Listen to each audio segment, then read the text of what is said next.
औज़ुबिल्लाहिमिनश्शैतानिर्रजीम बिस्मिल्लाहिर्रहमानिर्रहीम अल्लाहुम्मा सल्लि अला मुहम्मद व अला आलि मुहम्मद कमा सल्लैता अला इब्राहीम व अला आलि इब्राहीम इन्नका हमीदुम मजीद अल्लाहुम्मा बारिक अला मुहम्मद व अला आलि मुहम्मद कमा बारकता अला इब्राहीम व अला आलि इब्राहीम इन्नका हमीदुम मजीद। अस्सलामु अलैकुम व रहमतुल्लाहि व बरकातहू। मैं doctor Saima Shafiq, Islamic scholar, हज ट्रेनर, आज आपके साथ हाजिर खिदमत हूँ। आज के दिन हम एक उस अहम मुनासिक की तरफ जो हज का अहम रुकन है उसकी तरफ हम इंशाल्लाह उसको डिस्कस करेंगे कि अरफा से निकलने के बाद किन टाइमिंग्स में आप पहुंचते हैं मुज़दलिफा और वहां पर दो अहम तरीन काम आपने क्या करने हैं। मुज़दलिफा पहुंचे हैं, अब रात का कोई भी पहर है, 11 बजे है, 1 बजा है, 2 बजे है या शाम के 8 बज गए हैं, रात के 8 बज गए हैं, कोई भी एनी टाइम आप वहां पर पहुंचते हैं। आप याद रखिएगा कि ट्रेन आपको जल्दी पहुंचा देती है, लेकिन उसके लिए लाइनों में भी उतनी ही देर लगना पड़ता है। सब्र आजमा काम है, हज है ही सब्र का और मुशक्कत का काम, तो इसमें आपका सब्र, बर्दाश्त, हौसला, ये चीजें बहुत कंसिडर होंगी। एक चीज जो आप लोगों ने अपने आप में कंट्रोल करनी है वो ये है कि एक दूसरे को बर्दाश्त करके सब्र के साथ, हौसले के साथ आप लोगों ने एक दूसरे की गलतियों को, छोटी छोटी कोताहियों को माफ करना है। दूसरी एक अहम तरीन बात, क्योंकि ये दिन ऐसे हैं कि इसमें आप बहुत से हुजाज एक जगह इकट्ठे होते हैं। और आपको पता है कि जब आप लोग वॉशरूम यूज करते हैं, आप लोगों ने, बहुत सारे लोगों ने चंद वॉशरूम्स होते हैं जो सबने यूज करने होते हैं।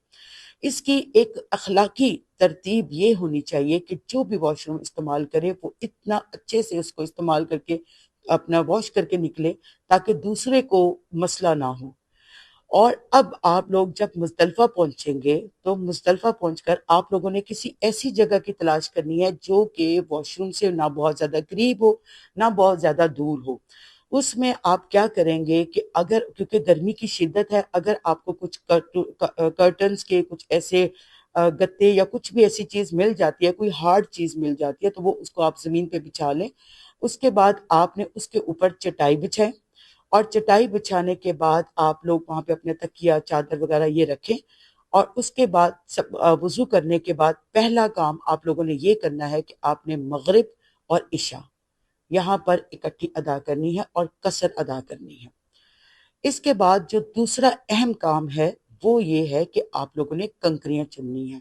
बहुत सारे हुजाज को देखा गया कि वो कंकरियां धो रहे होते हैं, मुशक्कत में पड़ रहे होते हैं। ऐसा कुछ भी नहीं है, आप बस कंकरियां चुनें, 70 तक सुन लें, इसलिए क्योंकि अगर कुछ कमी बेशी हो जाए, किसी की गिर जाए या कुछ हो जाए, और ऐसा नहीं है कि उसको कोई बकायदा उसको मैयर किया जाए, बस चने के दाने के बराबर थोड़ी बड़ी भी हो जाए, कोई मसला नहीं है।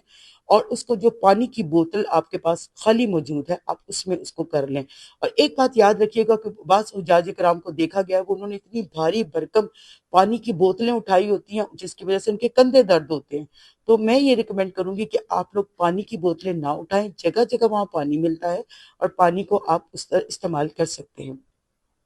अब आप लोगों ने नमाज अदा की है, मगरिब और इशा, और उसके बाद आप आराम कीजिए। अल्लाह के रसूल नबी सल्लल्लाहु अलैहि वसल्लम ने यहाँ पर आराम करने का हुक्म दिया और खुद भी आराम किया। रात आपने गुजारी है, फिर आप तहज्जुद के वक्त उठते हैं, नफल पढ़ते हैं, इट्स अप टू यू। और वितर जो आपने कसर में पढ़े थे, अब आप लोगों का फजर का वक्त हो गया है। ये रात भी आपकी जिक्र अज़कार में ही गुजरनी चाहिए। जब भी आपको याद हो आप अल्लाह से मग़फ़िरत मांगे, खुले आसमान तले, कि अल्लाह की ज़ात तेरी किस कदर बड़ी है। और आज का ये दिन हमें वो मैदान महशर की याद दिलाता है कि जब सब अल्लाह तेरे हुजूर हम हाजिर होंगे, बे यारो मददगार, खुले आसमान तले हम लोग पड़े होंगे। इस दिन को याद करें और गिड़गिड़ा कर अल्लाह से दुआएं करें। उस वक़्त जब आप फजर होगी तो फजर की नमाज पढ़ते ही जो लोग ट्रेन से हैं वो ट्रेन की लाइनों में लग जाएंगे, और जो लोग बसेस के लिए हैं वो बसेस के जरिए आप लोग